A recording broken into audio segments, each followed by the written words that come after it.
Hello, and thank you for listening to this talk, which is part of the Crime Studies Network podcast series. My name is Evie Jeffrey, and I am a PhD candidate in the School of English at Newcastle University in the UK. My research explores the significance of objects, subjects, and things in the detective fiction novels of Agatha Christie. My research takes a thing theory perspective, focusing specifically on women's fashion accessories, including hats, jewellery, and makeup and cosmetics. In this talk, I will be exploring the significance of hair dye in Christie's A Carribean Mystery, particularly how the use of hair dye conveys meanings about different women characters. I will be exploring these meanings in relation to concepts of natural and artificial appearance and behaviour, and how these impact understanding of victims of crime in the novel. To begin, I'd like to very briefly outline how thing theory can frame discussions of subject-object relations. Thing theory was first developed by Bill Brown in the early 2000s, exploring interactions between human subjects and inanimate objects, particularly in literature. My discussion of Christie's text follows Bill Brown's assertion, quoted on this slide, that the belief that there are ideas in things amounts to granting them an interiority and something like the structure of subjectivity. I understand this to permit the definition of things as more than objects, less than subjects. That is to say, things are objects that have a more active role in subject-object relationships, but do not have the same degree of subjectivity that we relate to a person. Brown further identifies the slippage between having, possessing a particular object, and being, the identification of oneself with that object, and instances where things seem slightly human and humans seem slightly thing-like. This suggests the ability of particular things to assume a level of subjectivity that acts upon the human subject associated with them. I argue that this interchangeability between possessing and being possessed is not to say that objects are wholly transformed into subjective influences. Rather, this interchangeability permits a particular object to be seen in terms of identity, the extent to which a subject's identity becomes intrinsically connected to a certain object, that thus, for having this connection to a subject, can be defined as a thing. But what does this mean in terms of detective fiction and Agatha Christie's novels? I suggest that particular objects can be considered as things in detective fiction. Elaine Freedgood's work on 19th century novels suggests that thing culture predates the commodity culture that developed in the 19th century, and that this thing culture still exists in forms such as detective fiction. So, what distinguishes an object from a thing in Christie's novels? It is those items that are repeatedly referred to throughout the novels, often featuring as clues or red herrings, that direct the plot and have a significance in their relationship with the subject to which they are associated. By objects, in terms of makeup and cosmetics, it is important to note that this can be both the objects themselves and the traces they leave behind. For example, the term lipstick refers to both the object, the lipstick that a woman might have in her bag, and to the trace of lipstick worn on the lips. Considering the significance of things and objects in Christie's detective fiction builds upon the critical attention that has previously been focused on types of knowledge within detective fiction narratives of the interwar period and beyond. Clara Kungle points to how during Britain's golden age of detective fiction, women writers' use of intuition as a detecting tool underwent a marked decline as writers sought to find less gender-specific and less limited ways for their detectives to solve cases. I would like to suggest that this move away from feminine intuition does not mean that domestic settings and things, traditionally configured as feminine, are not integral to the way in which these authors constructed detective fiction narratives based on such feminine knowledge. Rather, some of these less gender-specific and less limited ways include the use of things as clues, particularly things associated with domestic details and settings. Christie's use of feminine domestic knowledge has been acknowledged by numerous critics of her work. Stephen Knight discusses how her Belgian refugee detective Poirot already represented a heightened version of female domestic knowledge as a weapon against fictional disorder, prior to the invention of Miss Marple, Christie's elderly spinster detective. This defines how female domestic knowledge is used for the detection and solving of crime and is not determined by the character of the detective or setting of the crime. Instead, I suggest that it can be looked for in other areas, such as in the things and objects whereby use of such female domestic knowledge interprets them successfully in the narrative to lead to the successful solution of the crime. So what happens with the thing-like hair dye in Christie's A Caribbean Mystery, and why is it significant? Christie's A Caribbean Mystery was first published in 1964 in the UK and in 1965 in the US. It features her elderly spinster detective Miss Marple and centres around a series of deaths and murders at a hotel in the Caribbean, including that of Lucky Dyson, close to the end of the novel.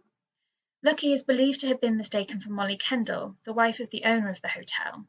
Lucky and Molly's physical resemblance to each other is noted throughout the novel by several different characters, particularly in relation to Lucky's use of hair dye, which creates the same blonde shade of Molly's natural hair colouring.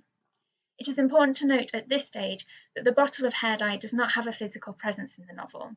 Instead, it is referred to in conversations between characters, and it is the trace of this cosmetic, the dyed hair, and the concept of artifice and naturalness that the dyed hair presents that constitutes the thing here. The conversation between Miss Marple and fellow guests, brother and sister Cannon and Miss Prescott, exposes this thing-like status of Lucky's dyed hair. In the course of the conversation, Miss Marple compliments Lucky's tanned skin and remarks that her hair, most attractive, practically the same colour as Molly Kendall's, isn't it? With the response from Miss Prescott that the only difference is that Molly's is natural and Lucky's comes out of a bottle. The reference to the hair dye from out of a bottle emphasises the portable and changeable qualities of using hair dye, that the appearance of the hair can easily be switched through the artificial means of the hair dye. That this is potentially intended as a malicious and unfavourable comparison of Lucky to Molly is emphasised by the response of the canon, who suggests that it is rather an uncharitable thing to say, the emphasis in the original. Whether or not Miss Prescott's comments are uncharitable, her comments suggest that this degree of artifice in colouring hair to appear like that of another's natural tones invites at least some element of condemnation that necessitates exposure of the use of hair dye. Miss Prescott's response to her brother that she is not uncharitable, but commenting on fact, again emphasis in the original, her brother suggests that it looks very nice to me, to which Miss Prescott asserts that's why she does it, but I assure you it wouldn't deceive any woman for a moment, again emphasis in the original. Miss Prescott thus highlights her opinion of Lucky's use of hair dye as a means of captivating male attention. The awareness of this motive becomes centred on the awareness of the use of hair dye, and this itself is divided along gender lines. That is to say, the understanding of Lucky as sexually promiscuous and desirous of male attention equates to an understanding that her hair is artificially coloured through hair dye, and this understanding is largely shared between other women characters. This is evident within this particular scene, as Miss Prescott appeals to Miss Marple to support her assertion that the hair dye wouldn't deceive any woman, and Miss Marple hesitantly responds that, of course, I haven't the experience that you have, but I'm afraid, yes, I should say, definitely not natural. The appearance at the roots every 5th or 6th day, and both women nod with quiet female assurance. Their shared agreement, evident in their nodding to one another, despite Miss Marple not finishing her sentence, suggests an understanding of what is being implied about Lucky's use of hair dye that both elderly women share without the necessity of further explanation. This emphasises the thing-like status of the dyed hair. It acquires a currency as knowledge whereby its implications are understood between the women characters. That this is not limited to the elderly Miss Marple and Miss Prescott is evident in the earlier conversation between Miss Marple and a different hotel guest, Senora de Caspiaro, in which Miss Marple asks after Lucky's whereabouts, to be told by Senora de Caspiaro that she is with some man. She is that type, but she is not so young any longer. Her husband already his eyes go elsewhere. He makes passes here, there, all the time. I know. This speech highlights a connection between Lucky's age, not so young, and her sexual promiscuity in that she is assumed to be with some man, the identity of whom is not regarded as relevant so much as the fact that she is committing adultery. The hair dye here is relevant to how this image of Lucky as not so young, yet intent on appearing sexually attractive, is constructed. In the early to mid-1960s, luxury fashion magazines such as American Vogue promoted the use of hair dye for women as a means of concealing greying hair. In Vogue's September 1960 issue, an article for Clairol hair dye explains rescue operation for hair streaked with tattletale grey, a new hair colour lotion by Clairol that covers up grey without changing natural hair tones. The advertisement on this slide demonstrates a similar advertisement campaign from the late 1950s, with the emphasis on the natural appearance of hair dyed using Clairol products.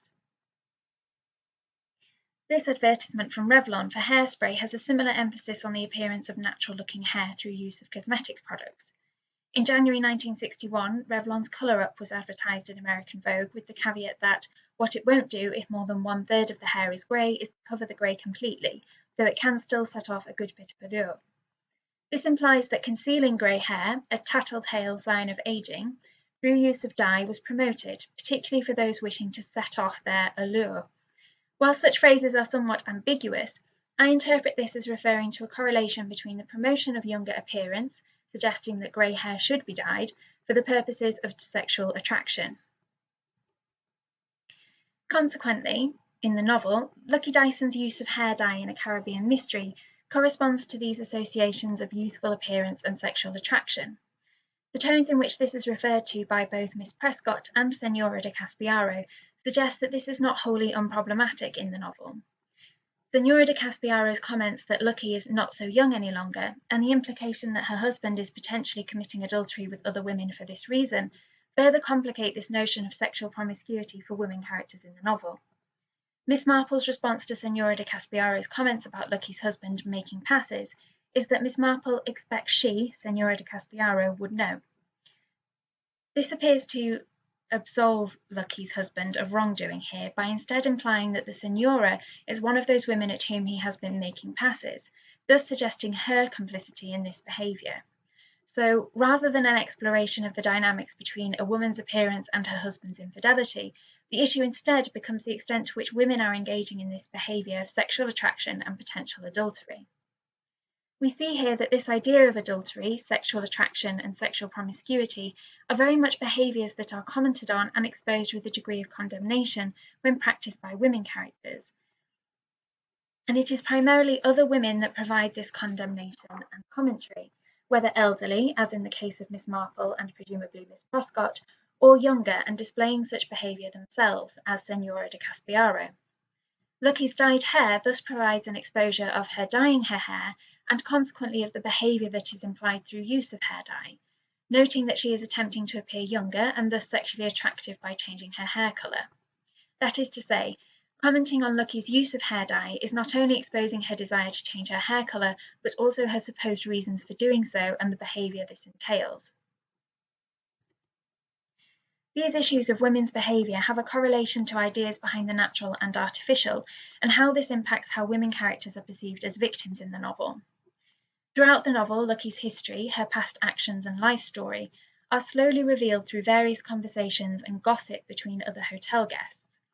It is revealed that she was previously responsible for care of her ill cousin, and there is some suggestion that she murdered her cousin in order to marry her cousin's husband, who is now Lucky's husband, Greg. Another hotel guest, Edward Hillingdon, is also revealed to have been, or to currently be, engaged in an extramarital affair with Lucky, and that he assisted her in procuring the drugs which killed Greg's first wife. With the revelation of this story, Lucky becomes not just an adulterous, sexually attractive and promiscuous woman, but one that has used her sexual attractiveness to enable her to commit murder in order to further an adulterous relationship with another woman's husband. There is also the suggestion that Greg's first wife was a wealthy woman, and her death has enabled Greg and Lucky to maintain a luxurious lifestyle. Therefore, Lucky's behaviour within the time frame of the novel, her behaviour whilst on holiday in the Caribbean, can be perceived as an artificial screen to her true nature, one that potentially commits not only adultery but also murder.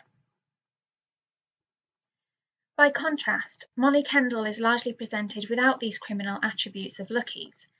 Initial descriptions of her present her as always apparently in good spirits, and how she adapted her manner carefully to suit her different guests.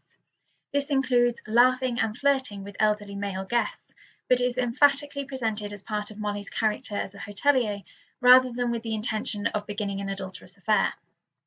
Within the plot, a hotel guest, Esther Walters, suggests that Molly is not as carefree as she appears, stating Molly wants desperately to try and appear very gay and to be enjoying herself. She works at it very hard, but the effort exhausts her. Even though this suggestion is that Molly struggles with the demands of appearing gay and to be enjoying herself, and that this is an artificial show of behaviour, her true nature is suggested as being one where she is exhausted by this effort, rather than that she has a potentially criminal nature, as with Lucky. This idea of the natural and artificial is intrinsically connected to the hair dye, as Lucky is murdered as a result of her resemblance to Molly, in no small part affected through her use of hair dye that mimics Molly's natural hair colour. Again, this idea of hair dye reflecting natural colouring relates to contemporary innovations in dye, as briefly mentioned earlier, and promoted in high-end fashion magazines. In the edition of American Vogue from the 1st of July 1960, a feature on the 20 most asked beauty questions, 20 good news answers, included a question about new hair colour developments, with the answer explaining how the new shading processes, which simulate natural shading, give the hair a more vital look than the old flat colours. That natural tones created through dye were becoming part of a trend in hair dye techniques is also evident in the styling of clothing that also included hair dye. A feature on Fashion Naturals USA American Clothes Law Silk Prints from mid-March 1960 includes a dress by L'Aiglon, Hatikani jewellery, and a note that naturalistic hair colour brought about by blonde temporary cream and colourants by Tiz. These promotions of using dye to create natural tones are perhaps something of a contradiction in terms, yet it demonstrates how the use of hair dye in Christie's novel here points to Lucky as a fashionable woman engaging with the latest trends. The promotion of such uses of hair dye, concealing naturally grey hair with a dye that corresponds to the natural hair colour tone of the younger self, contrasts with the exposing tone of the comments in Christie's novel regarding such uses of dye. I am not suggesting that this critique of hair dyeing in Christie's novel relates to a contemporary attitude against use of hair dyes. Indeed, as quoted in Jeffrey Jones, by the 1970s, it is estimated that nearly 1/3 of all American women dyed their hair. In addition, as noted by Jones and Lisa Eldridge, this correlation between hair dye and anti-aging was also used to promote hair dye from the early 20th century at least, such as with the early promotion and appeal of L'Oreal. Therefore, then, the exposure of Lucky's use of hair dye demonstrates an ongoing fascination with the idea of how individuals conceal or alter their appearance and identity that is a staple of Christie's novels across her career, from the confusion over the victim's identity in Murder on the Orient Express to the substitution of twin sisters' identities in Elephants Can Remember. Therefore, the hair dye and the exposure of the use of this cosmetic product presents possibilities for the detective fiction plot of the novel. This significance engages with the reality of this trend for a natural appearance of hair colouring, but that conceals the natural signs of aging. Earlier, I discussed how the canon fails to perceive Lucky's use of hair dye to change her hair colour, and suggested that this ability to see or know women's use of cosmetics in this way was structured as shared specifically between female characters, including Miss Marple, Miss Prescott, and Signora de Caspiaro. In terms of the plot, whereby Lucky is mistaken for Molly, this idea of women's knowledge gains even greater currency. It is Molly's husband Tim who is revealed to be the murderer, and therefore it is Molly's husband, a man who is supposed to know Molly and presumably be able to easily distinguish her from another woman, that makes this error in mistaking Lucky for Molly. There are two aspects that are revealed through this mistake of Molly's husband. Firstly, that the hair dye Lucky uses is either significantly convincing that Tim's mistake is framed as understandable. However, as we have seen through the women's conversation and commentary, there are key signs that Lucky's use of hair dye is notable and knowable, most notably the appearance at the roots every 5th or 6th day, which indicate that her natural hair colouring is growing through and showing up the use of dye. This suggests then that secondly, and more significantly, the use of hair dye exposes the concept of natural and artificial that is central to understanding Molly and Lucky as victims in the text.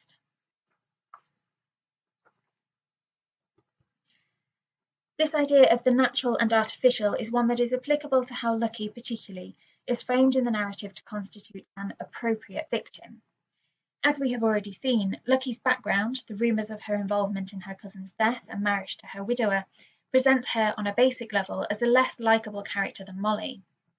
As Stephen Knight has noted in his work on crime fiction since 1800, The victims in Golden Age murder mysteries are typically a person against whom hostility and envy can credibly be raised. Knight largely frames this in terms of economics, the idea of wealth and status as a factor in how audiences identify with these characters and the anxieties that this identification creates. I suggest that this idea of hostility and envy can be applied to Lucky with her hair dye as an important mitigating factor. As previously discussed, Lucky's use of dye shows her to be a fashionable woman, able to afford and engage with the latest fashion trends promoted in high-end fashion culture.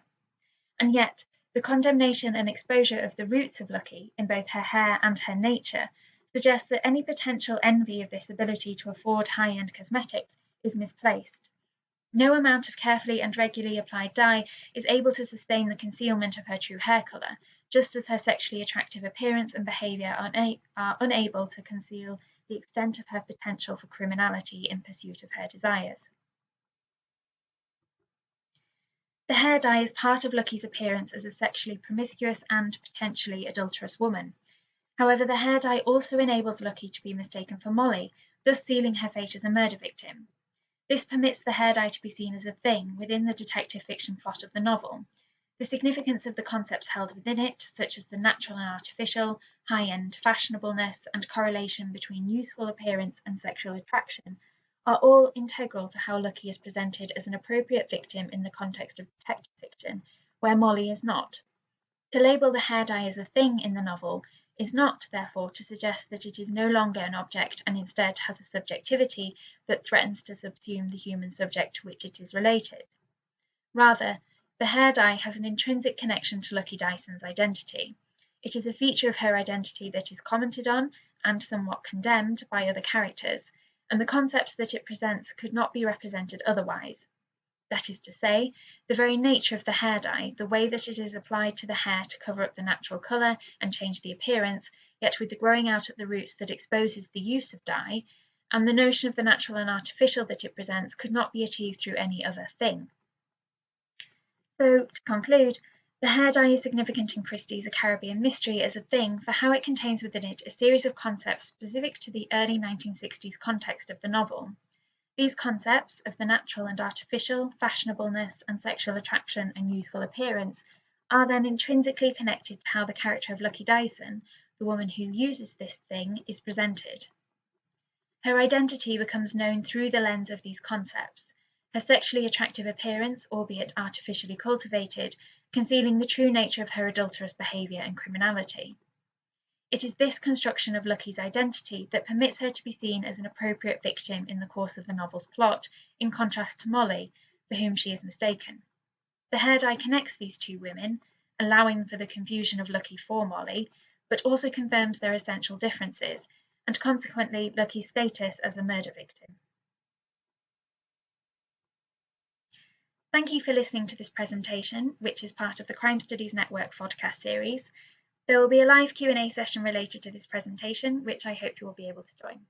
Thank you.